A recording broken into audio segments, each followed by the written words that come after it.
Olá, pessoal. Parabéns pelas apresentações. Nós vamos partir rapidamente para alguma discussão, porque estamos com um pouquinho atrasado e temos um prazo para encerrar às 12 horas. Então, eu abro a discussão desse módulo com o Dr. Gustavo e o Dr. Raul para suas considerações. Por favor, Eh, Dr. Raul. bueno, bueno, cómo no.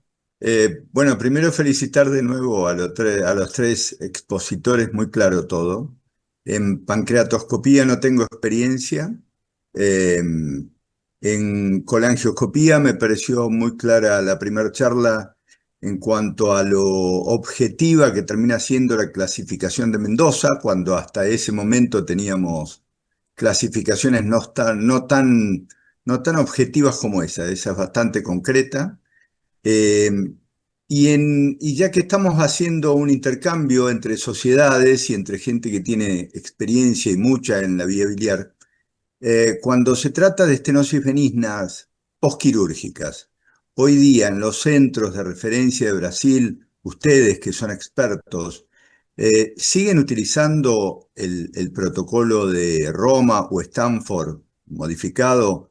¿O están utilizando autoexpansibles totalmente descubiertos en lesiones postquirúrgicas, en estenosis benignas por lesiones postquirúrgicas? Esta es una pregunta al panel en general, ¿no? No solo a Sim, los sim, expositores. sim, sim. Gustavo, você quer já comentar sobre essa questão que o Dr. Raul Bom, colocou? primeiro, parabéns aos palestrantes, as aulas foram excelentes, né? Gerson, Leire e Tomás mandaram muito bem. Tá? A gente tem uma experiência boa, Raul, em estenoses pós-transplantes hepáticos. Bien, E a gente já fez uma série de trabalhos comparando próteses plásticas e próteses metálicas, tá? Próteses metálicas parcialmente cobertas, totalmente cobertas. E a nossa tendência hoje em dia é toda estenose pós-cirúrgica de colocar uma prótese metálica totalmente recoberta. Tá? bien, E aí a gente sabe que essas próteses às vezes migram. Então, a prótese que a gente tem usado muito hoje em dia é uma prótese metálica totalmente recoberta com sistema anti-migração. É uma prótese que ela tem um flapzinho, ela é metálica, mas ela tem um flapzinho que segura essa prótese. Um trabalho que o Hermelindo fez, tá? Foi publicado há mais ou menos uns 2, 3 anos, mostrando que essas próteses são muito boas e elas não migram. Então, a nossa tendência hoje em dia é prótese metálica totalmente recoberta com sistema antimigração. perfecto, muy É, claro. Con uma respecto única a, perdón, Perdão, uma limitação, doutor Raul, para essa situação são nas estenoses muito próximas ao hilo, é claro. claro, claro, Sim, claro, claro, porque claro. aí teríamos que partir, claro, Quería, a próteses quería plásticas. conocer la tendencia y eso me lo ha aclarado muy bien Gustavo. Sim. Y con respecto a la terapéutica en colangioscopía, la realización de litotripsia, también fue muy claro el doctor Tomaso, haciendo una selección y un algoritmo muy claro de cuáles son los elementos con los que contamos en la práctica habitual realizando colangio retrógrada para resolver litiasis, aún siendo dificultosas. Agotados todos esos procedimientos que uno tiene, la litotripsia mecánica, la dilatación, la colocación incluso de stent que hemos utilizado totalmente cubiertos en forma temporaria, aparece la litotripsia por colangioscopía. Mi pregunta es, si tienen, el doctor Tomaso, un porcentaje de cuál es el pool de pacientes que quedan con indicación de colangioscopía para litotripsia láser o electrohidráulica, ya que a veces lo que uno observa es que hay una sobreindicación del método en cálculos que no se han intentado los métodos habituales con los que hemos resuelto durante años las litiasis. Tomás. Perfeito, Dr. Raul. Muito obrigado pela questão. Eu acho que você toca num ponto extremamente sensível, né?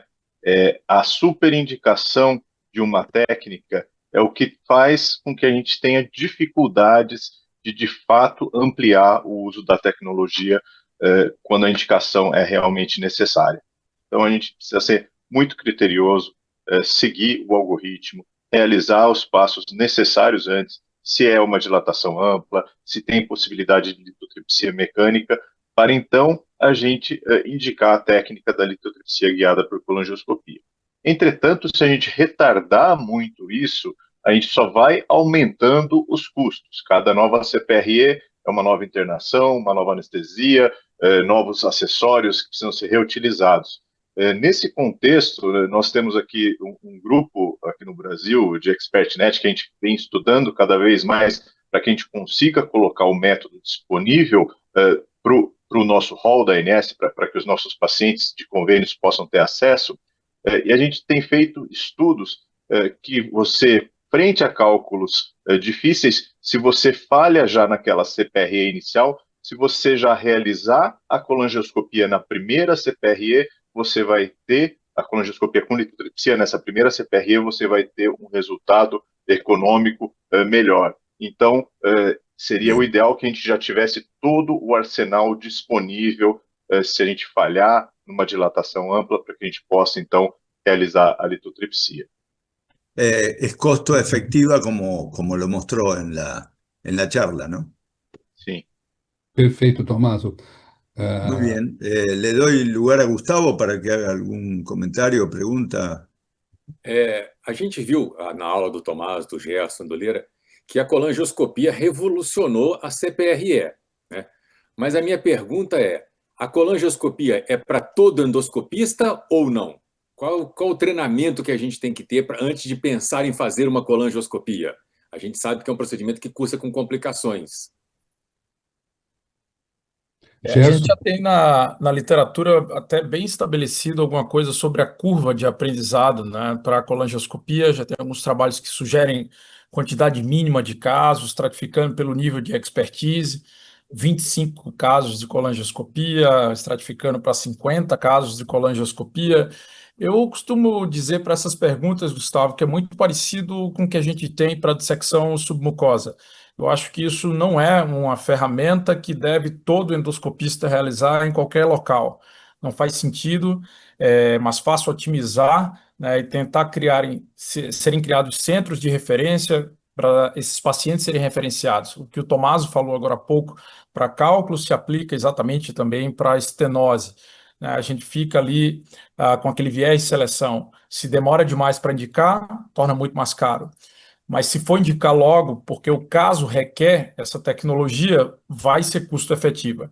E esse nível técnico, esse escrutínio, só vai ter quem tem mais experiência, quem já fez mais num centro apropriado. Então, eu acredito que isso não é para todo mundo fazer em todo canto, tem que ser otimizado o recurso.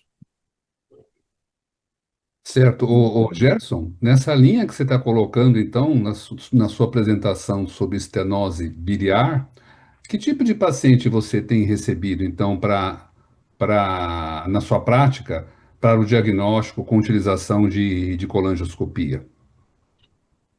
As estenoses proximais, tá, Ermelina? As estenoses distais, acho que isso não há indicação formal de usar a colangioscopia upfront. Acho que a ecoendoscopia consegue fazer isso com tranquilidade, mas as estenoses proximais, naqueles casos em que a ressonância bem feita, consegue identificar uma lesão sem um efeito de massa, ou seja, não é uma lesão pancreática.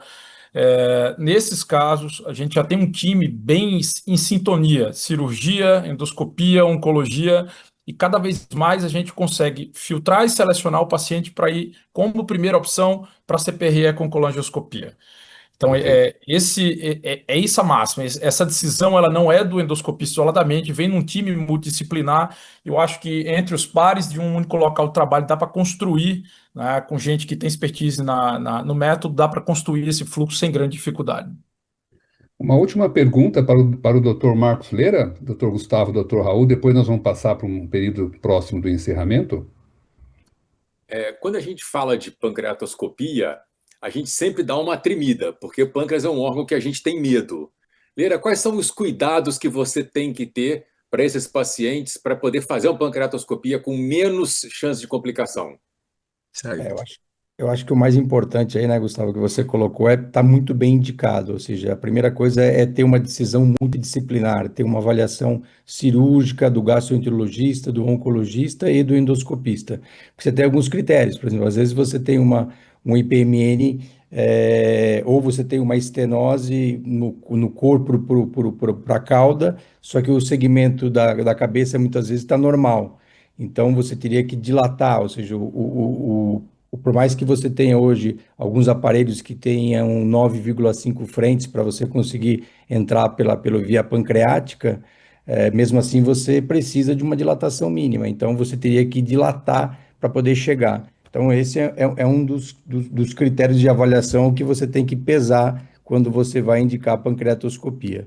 Mas a indicação que a gente acaba tendo muito, que é mais segura, ou seja, são aqueles pacientes que têm pancreatite crônica, que a gente sabe que a chance de ele evoluir com uma pancreatite aguda pela manipulação é menor, e aqueles pacientes onde você tem o ducto completamente dilatado, que às vezes é dúvida de pancreatite crônica, não está bem clara a história, ou é IPMN, a taxa de pancreatite desses casos se mostrou aí na literatura que gira em torno de 10%. Mas aí a gente toma todas as medidas necessárias, como otimiza, ou seja, usando hidratação com zinco lactato, você faz a endometacina via retal, deixa a prótese depois do procedimento, e ainda, hoje em dia, eu associo aí até o soro gelado nos procedimentos. Faz antibiótico também, Leandro, ou não? De rotina, toda vez que você faz pancreatoscopia, da mesma forma que a gente faz a colangioscopia, a gente utiliza um antibiótico.